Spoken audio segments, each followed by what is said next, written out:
Welcome to The Explainer. Today, we're digging into the fatal shooting of Renee Good. It's an incident that has just exploded into a national debate. You've got one side telling a story of self-defense, and the other a story of a tragic mistake.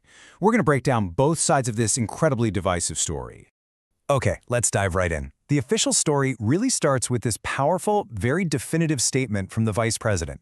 He's framing the entire incident as a clear-cut case. But, as we're about to see, pretty much every single part of that official story is now being challenged. So here's the one thing that is not in dispute. The core, tragic event. A woman named Renee Good was shot and killed. But how people are interpreting that event, how the administration sees it versus how others are analyzing it, has created two completely different stories. So let's first unpack the narrative that's coming directly from the administration.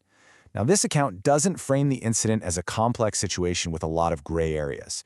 No, for them, it's a clear-cut case of an officer who had to defend his life against an aggressor.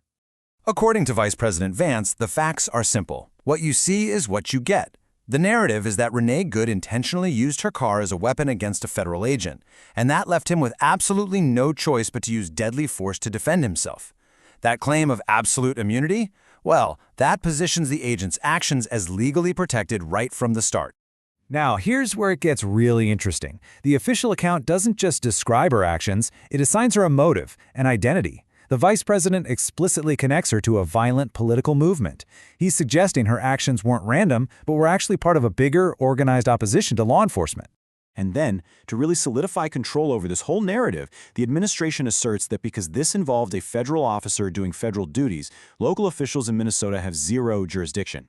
This move effectively centralizes the investigation within the very same federal system that employs the officer involved, and it removes any kind of local oversight. Okay, so let's get to the first major point of conflict here, because this is where things start to build. And it's not even about the facts of the incident itself. Not yet. It's about the process of the investigation and whether it's even being allowed to run its course. This slide just captures that procedural conflict perfectly. On one side, you have the administration saying, the conclusion is obvious. On the other side, you've got former law enforcement leaders saying, whoa, hold on a second. That is the exact opposite of how a credible investigation is supposed to work. John Sanwi, who used to be the acting director of ICE, makes a really crucial point here. He argues that when the highest levels of government come out and declare a verdict before an investigation is even finished, it makes it incredibly difficult for the public, or anyone really, to see the final results as credible or impartial.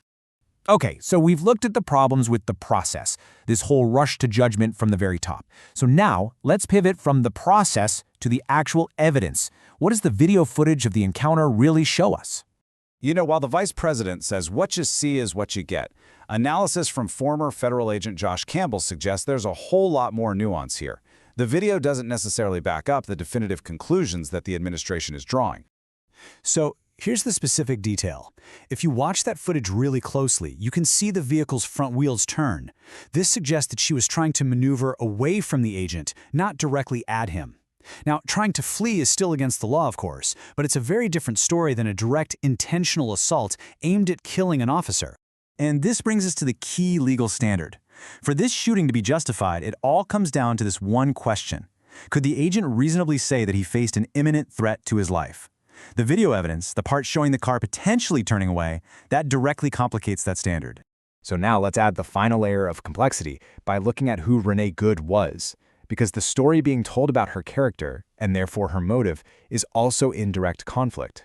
I mean, look at these two completely irreconcilable portraits. The administration is painting her as a violent political radical. But then her ex-husband, he talks to the Associated Press and describes a totally different person, a devoted Christian, a mother, someone with absolutely no history of political activism at all.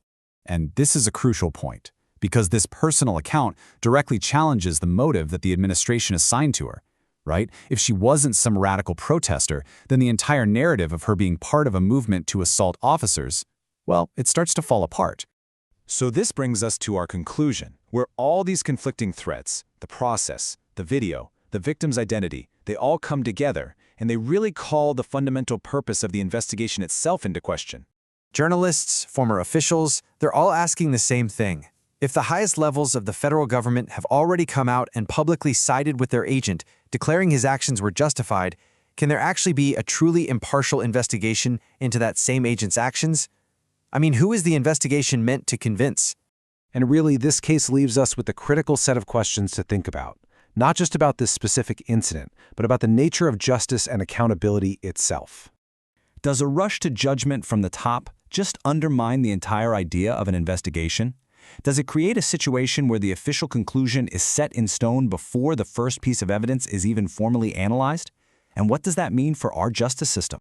Ultimately, when you have two starkly different narratives colliding with this much force, driven by the highest offices in the land, it raises a final, really powerful question about how we